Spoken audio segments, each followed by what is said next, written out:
How to fix Snapchat add-in friends problem. First thing, open the settings and then go to the apps manager.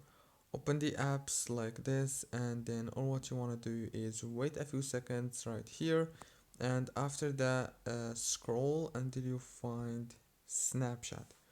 When you find Snapchat, now click on it like this, click on force stop, and then click on the data usage.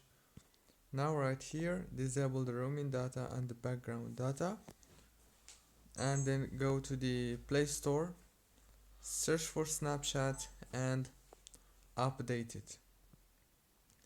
That's it, very easy and simple as you can see. Don't forget to like and subscribe, and thank you so much for watching this video until the very end. See you later and thank you so much.